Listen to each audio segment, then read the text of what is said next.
Hello class 10 students. Today we are going to start the chapter number 4 from your books, and the chapter name is mobile technology. You can see here mobile technologies, and the index of this chapter is what? The first is introductions, which is related to mobile technologies. Second is what? Evolutions of mobile communications technology in the terms of 1G and 1G to 4G, and the third one is what? SMS, and the fourth one is what? MMS. So there are the four contents which we are going to discuss in these chapters. So let's we go with introductions parts. So what is introductions of mobile technology? Just look here. Mm, Introduction means here. First of all, we are rewind this figure. Here is the globe of the Earth. Second device is what? Modem. Third is what? Router. And the fourth one along with laptop and desktops. ठीक है, तो there are the four contents are visible here. आप लोग यहाँ पे चार contents देख रहे हो. एंड इस कंटेंट में आप देखोगे क्या कि जो हमारा इंटरनेट सर्विस है वो ग्लोबली एक्सेस है. ठीक है, तो इसलिए यहाँ पे ग्लोब को दिखाया गया है. तो सबसे पहले आप यहाँ से समझो कि हमारा लैपटॉप हो या फिर डेस्कटॉप हो, ये जो दोनों कंटेंट हैं क्या है? सिमिलर हैं. ये जो है अपना सिग्नल, ये जो ऑप्शंस जा रहा है ये वाला हिस्सा ये सिग्नल है. ये सिग्नल उठाकर ये राउटर को देता है. ठीक है, राउटर क्या करता है? अगर वायरलेस है तो ये क्या करेगा? ये एंटीना है यहाँ बना हुआ, तो ये वायरलेस सिग्नल्स भेजता है हमारे मोडेम के पास. ठीक है, मोडेम क्या करता है? मोडेम जो होता है एक ट्रांसलेटर होता है जो मॉड्यूलेटर डीमॉड्यूलेटर के नेम से होता है. यह इस सिग्नल्स को, ठीक है, मोडेम के पास भेजता है और मोडेम क्या करता है? उसको उस प्लेस पे पहुंचाता है जहां से उसको सारा इन्फॉर्मेशंस मिलता है. फिर वापस ये उसी फॉर्म में मोडेम को आता है, वो उसको वापस डीकम्पाइल कर कर किसको देता है? राउटर को देता है, और अगेन राउटर हमारा लैपटॉप और डेस्कटॉप्स को देता है. तो इस तरह से ये हमारा टोटल प्रोसेस कंप्लीट होता है. तो इसमें देखिएगा इंट्रोडक्शन पार्ट्स में क्या कहता है. There are a variety of wireless communication systems transmitting voice, video, data in a local और वाइड एरिया. ठीक है, यह छोटे मतलब लोकल एरिया या फिर बड़े एरिया में क्या करता है? डेटा को ट्रांसमिट करता है. जो डेटा होता है किस फॉर्म में? वॉइस, वीडियो, टेक्स्ट, किसी भी फॉर्म में हो सकता है. There are point to point wireless bridge, wireless local area network, multi directional wireless cellular systems and satellite communication systems. ठीक है, तो इतने हमारे क्या होते हैं? वायरलेस ब्रिज होते हैं. ठीक है, the mobile wireless technologies provide voice and data communication services to mobile users who use cell phones, PDAs, internet terminals and related computing devices. ठीक है, नेक्स्ट आते हैं हम लोग अब यहाँ पे वायरलेस कम्युनिकेशंस क्या क्या इन्वॉल्व करते हैं. It involve transmitting signals through the air और स्पेस यूजिंग रेडियो वेव्स. ठीक है, तो यहाँ पे देखिए आप, ये रेडियो वेव्स हैं, ये रेडियो वेव्स हैं, दिख रहा है ना. तो ये रेडियो वेव्स के थ्रू क्या करते हैं? डेटा को ट्रांसमिट करते हैं. फिर wireless spectrum is allocated by government and international organisations. ठीक है, और ये जो स्पेक्ट्रम होते हैं वो किसके द्वारा गवर्न किया जाता है? हमारे गवर्नमेंट द्वारा या फिर इंटरनेशनल ऑर्गेनाइजेशंस के through. For example a cellular phone services in, यहाँ देखिएगा, cellular phone services in India operate in frequency based 890 to 902.5 mega hertz. ठीक है, जितने भी सेलुलर ऑपरेटर की फ्रिक्वेंसी होती है 890 से 902.5 के बीच में ही होता है, या फिर 925 से 947.5 मेगा हर्ट्स के बीच में होता है. इट मीन्स आप लोग अक्सर सुनते होंगे कि इनका क्या नाम है, इनका टैपिंग हो रहा है फ़ोन का, इनकी टैपिंग हो रही है। तो ये बहुत ही सिंपल है। अगर मुझे पर्टिकुलर ब्रांड का मतलब BSNL है या वोडाफोन है, अगर उनकी फ्रिक्वेंसी रेट मुझे पता है तो मैं उसके फ्रिक्वेंसी से मैच करके उसके फ़ोन को टैप कर सकता हूँ। द हाइयर, यहाँ बोला है the higher the radio frequencies the greater the bandwidth. ठीक है, जितना उसकी रेडियो फ्रिक्वेंसी हाइयर होगी उसकी बैंडविड्थ उतना ही ग्रेटर होगा। And data carrying capacity of wireless systems. ठीक है, तो आपको ये समझना होगा कि बैंडविड्थ क्या होता है। तो बैंडविड्थ का मतलब होता है, ये सपोज दैट वायर का विड्थ है। ठीक है, ये जितना चौड़ा होगा उसमें डेटा उतना ही ज़्यादा एक समय में ट्रांसफ़र होगा। आप अक्सर सुने होंगे कि BSNL का बैंडविड्थ कम है, जिसके वजह से वो अक्सर क्या होता है, डेटा जो है एक या दो या तीन जाते हैं, कहने का मतलब जाते वक्त तो जिसकी जितनी फ्रिक्वेंसीज ज़्यादा, जिसकी बैंडविड्थ जितना ज़्यादा होगा उतना ही वो क्या होगा, अच्छा वर्क करेगा। ठीक है, सपोज दैट ऐसे समझिए आप, एक पाइप की नली है। ठीक है, एक पाइप की नली है जो इतना चौड़ा है, और दूसरा पाइप का नली जो है जो ज़्यादा चौड़ा और मोटा है। ठीक है, तो इसमें जो पानी जाएगा इसका प्रेशर तो ज़्यादा होगा, लेकिन ये ज़्यादा टाइम लेगा किसी भी टैंक को फिल करने में, लेकिन ये कम टाइम लेगा किसी भी टैंक को फिल करने में। इसका मतलब इसमें एक समय में इसकी वॉल्यूम ज़्यादा है। ठीक है, तो ये होता है हमारा बैंडविड्थ। उसके बाद आते हैं हम लोग आगे कि नेक्स्ट आते हैं वायरलेस टेक्नोलॉजी। यहाँ देखिएगा, wireless technology are use to build LANs within buildings and LANs that breach buildings. ठीक है, जो वायरलेस टेक्नोलॉजी होता है वो क्या करता है, लैंड्स जो बिल्ड करता है, LANs means local area networks को और उसके ब्रीच को। They are also use to provide high speed access to the internet और बिल्ड मेट्रोपॉलिटन एरिया नेटवर्क्स। तो सिंपल सा यही चीज़ें हैं जो लैन और वैन के बारे में यहाँ डिफाइन किया गया है। The number of wireless mobile device is increased globally. ठीक है, अब ये ग्लोबली लेवल में जो वायरलेस नेटवर्क आज हम लोग धीमे धीमे डिपेंडेंट होते जा रहे हैं ना, ब्लूटूथ है, वायरलेस है, वाईफाई भी वायरलेस नेटवर्किंग प्रोवाइड कर रहा है। अब सारे जो इलेक्ट्रॉनिकल गैजेट्स हैं वो क्या हो रहे हैं, वायरलेस टेक्नोलॉजी पे डिपेंडेंट होते जा रहे हैं।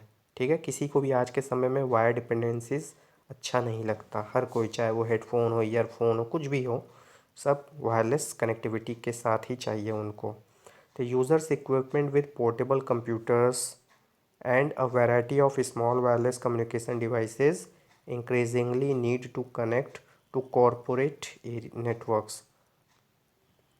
platform, database, queries, exchange messages, transfer files, even participates in collaborate computing। ठीक है, मतलब ये सारे आज के समय में हम लोग जो है वायरलेस ही कर रहे हैं, कोई डिपेंडेंसीज नहीं है थ्रू द वायर और without wire.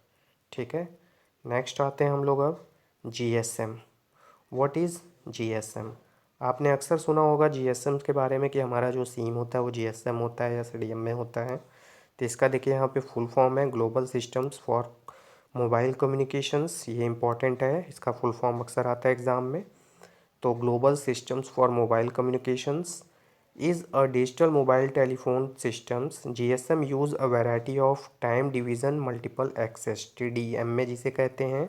It is one of the most widely used wireless telephone technologies। TDMA is a channel access method that allows several users to share the same frequency channels by dividing the signals into a different time slots।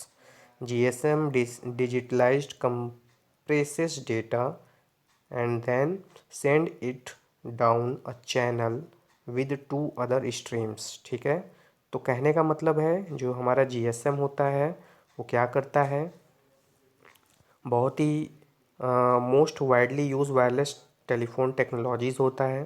ठीक है, इसके अंदर हम क्या करते हैं, एक ही frequencies में बहुत सारे अलग अलग हम लोग एक ही टाइम फ्रिक्वेंसीज़ में हम इसके सिग्नल को डिवाइड कर लेते हैं अलग अलग टाइम स्लॉट्स में। ठीक है, इसके जो फ्रिक्वेंसीज़ होती है वो 900 मेगाहर्ट्ज़ से 1800 मेगाहर्ट्ज़ तक का होता है। ठीक है, अब इसके क्या क्या बेनिफिट्स होते हैं, तो it has supports for international roamings, आप लोग जानते ही हो। फिर नेक्स्ट है स्पीच और voice quality is excellent, GSM में इसकी क्वालिटी बहुत ही अच्छी होती है।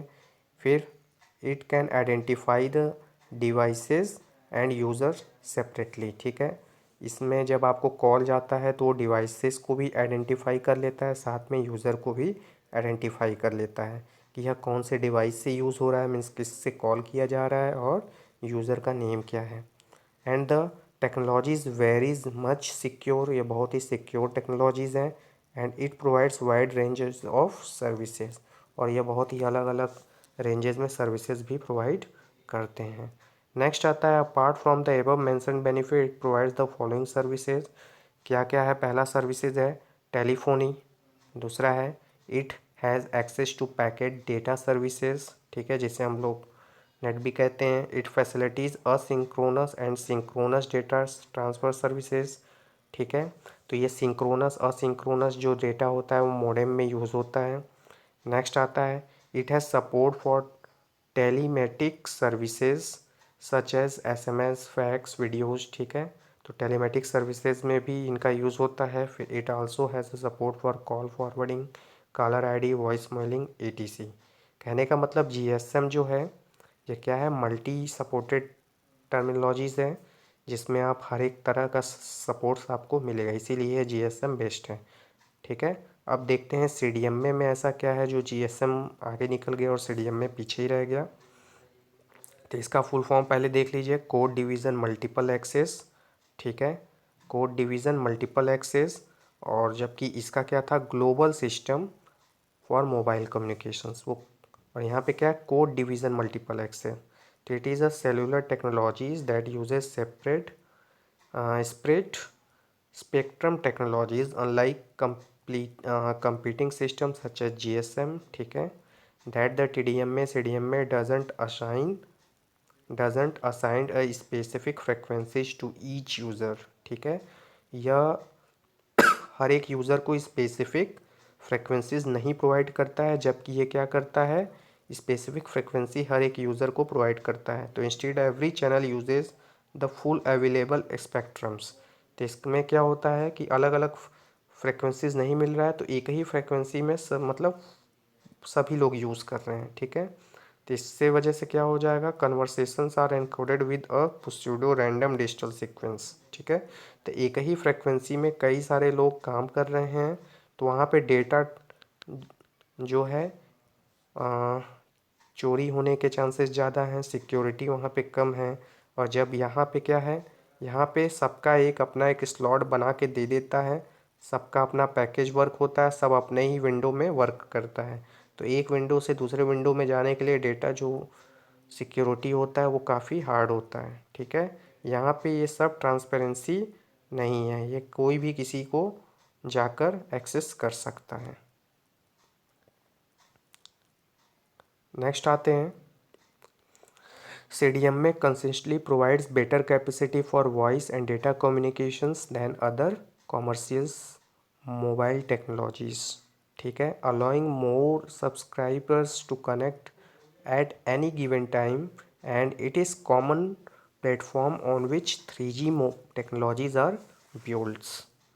तो सीधा सा मतलब वही है, आप समझिएगा।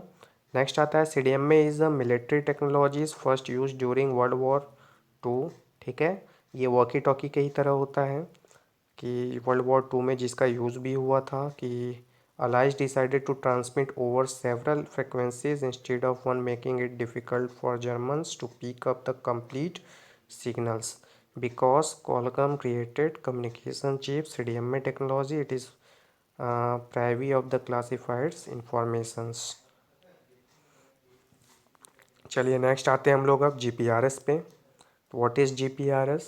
तो GPRS is also the part of internet services.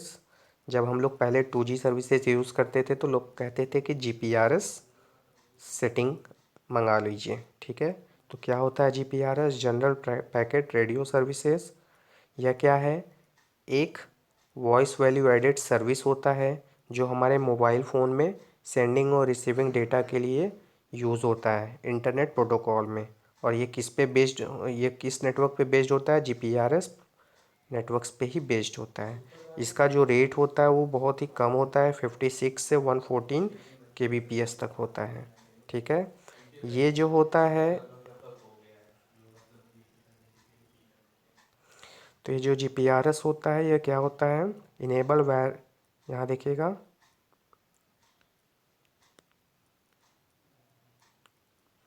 enable wireless access to data networks like the internet, enabling the users to access email and other internet application uses mobile phone। ठीक है, तो मोबाइल फ़ोन्स के through जो भी हम email services या other network use करते हैं through comes under the GPRS। तो GPRS you can enjoy continuous wireless connections to data networks and access your favorite website, entertainments and other web applications। ठीक है, तो बस इसमें मेन एक चीज़ याद रखना है कि इसकी जो डेटा रेट्स होता है वो बहुत ही स्लो होता है, 56 to 114 kbps होता है। ठीक है, इनका यूज़ केवल हम कह सकते हैं वेबसाइट ओपन करके देख लिया, मतलब ये डाउनलोडिंग अपलोडिंग के लिए बहुत ही लिस्ट वैल्यूएबल में आएगा। तो इंटरनेट प्रोटोकॉल, उसके बाद पॉइंट टू पॉइंट प्रोटोकॉल और X25 कनेक्शंस में इनका यूज़ होता है।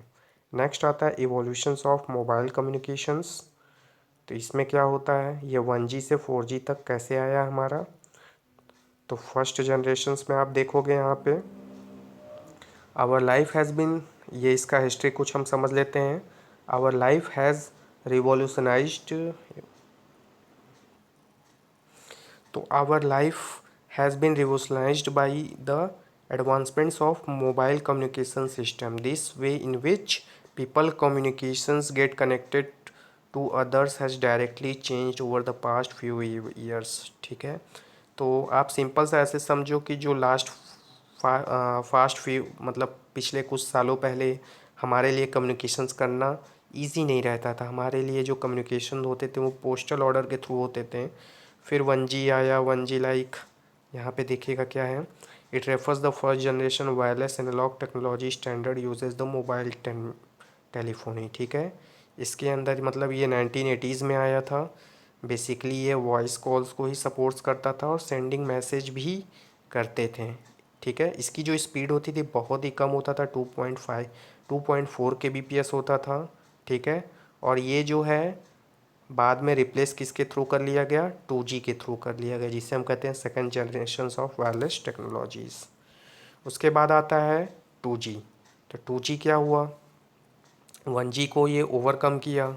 उसके बाद इसमें क्या ऐसा फीचर्स था, तो ये आया phone can various digital protocols. इसमें कुछ अलग अलग प्रोटोकॉल आ गए, जैसे GSM आ गया, CDMA आ गया, TDMA आ गया। ठीक है, उसके बाद जो है आप देखोगे कि इस टेक्नोलॉजी में जो narrow band wireless digital network आया। Narrow band wireless digital network का मतलब कि ये जो है कुछ ऐसे आगे से ब्रॉड रहेगा और आगे जाते जाते ये नैरो शेप में हो जाएगा। ठीक है, तो इसमें क्या होता है, ये बॉटल कम में भी कह सकते हैं कि बॉटल कम टेक्नोलॉजी होता है।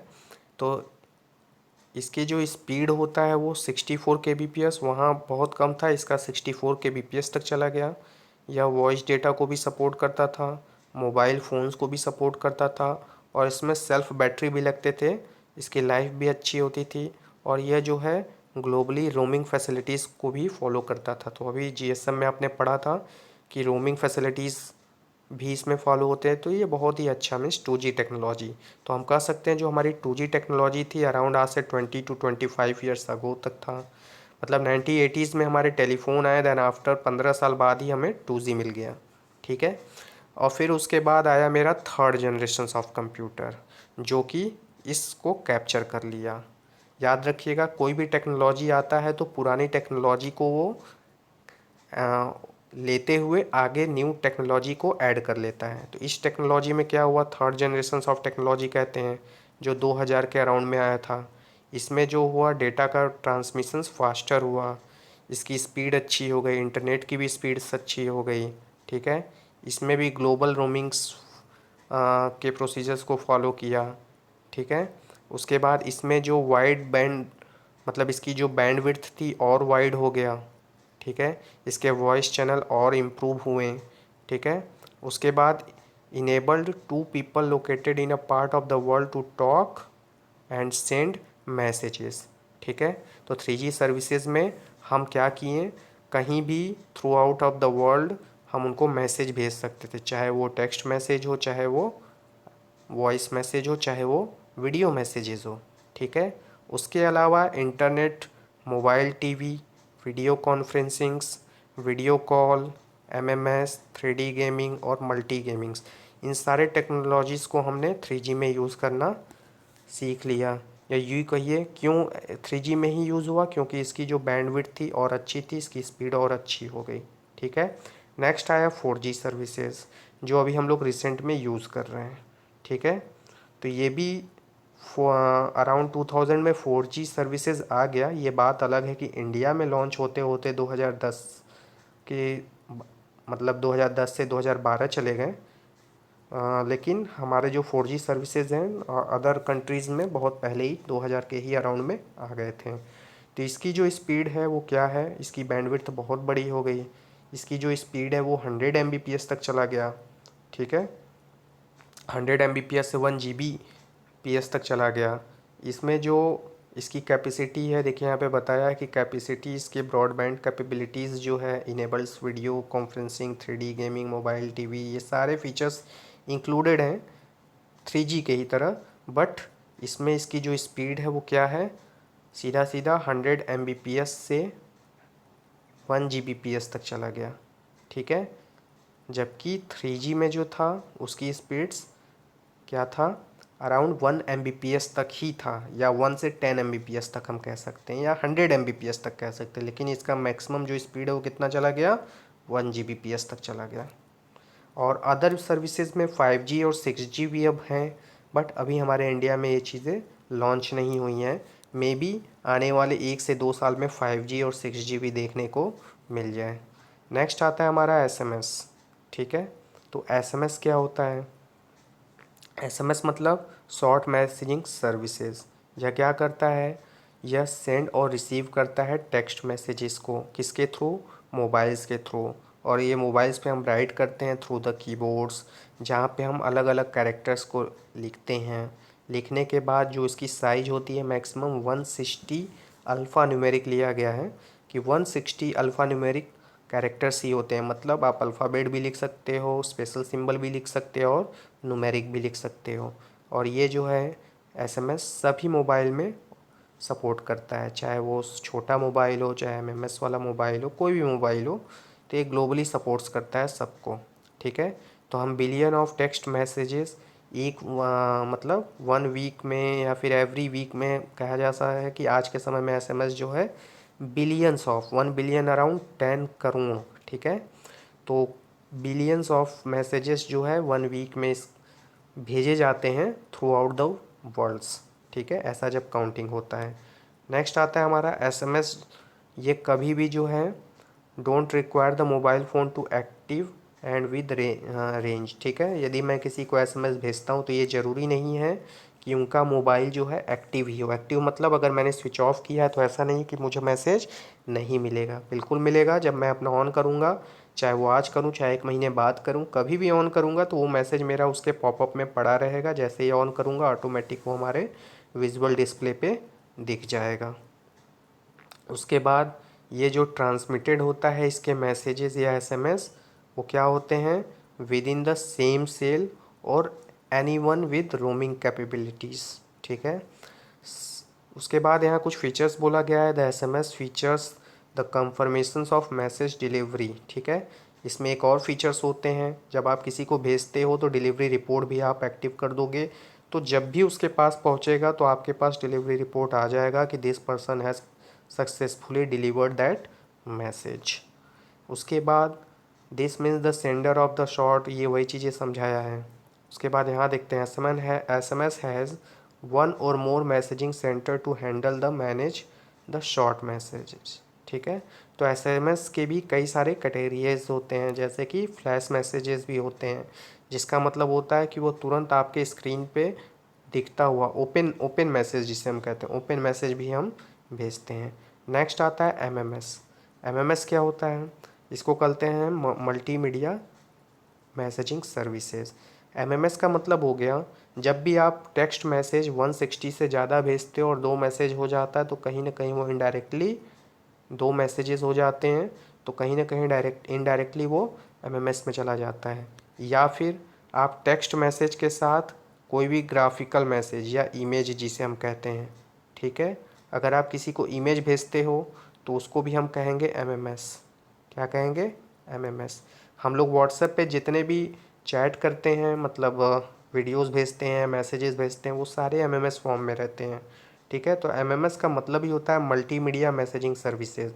मल्टीमीडिया का मतलब आप टेक्स्ट भी भेज रहे हो, ऑडियो भी भेज रहे हो, वीडियो भी भेज रहे हो, ए टू जेड जितने भी कंटेंट भेज रहे हो सारे हमारे मल्टीमीडिया टर्म्स में चले जाते हैं, ठीक है।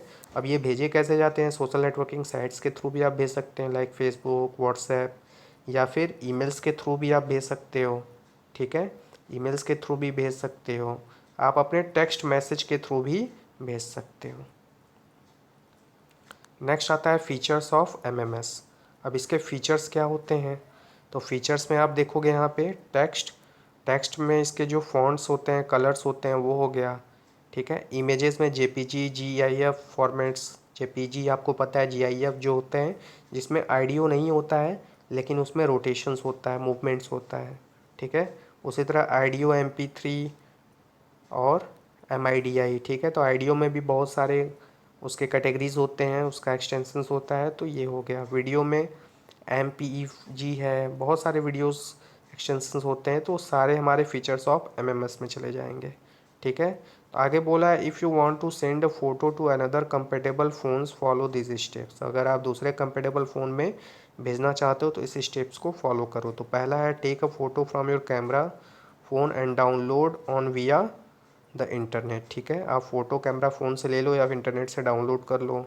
फिर उस टेक्स्ट और ग्राफिक्स और ऑडियो वीडियो क्लिप्स को क्या कर लो, आप पर्सनलाइज एक जगह कर लो।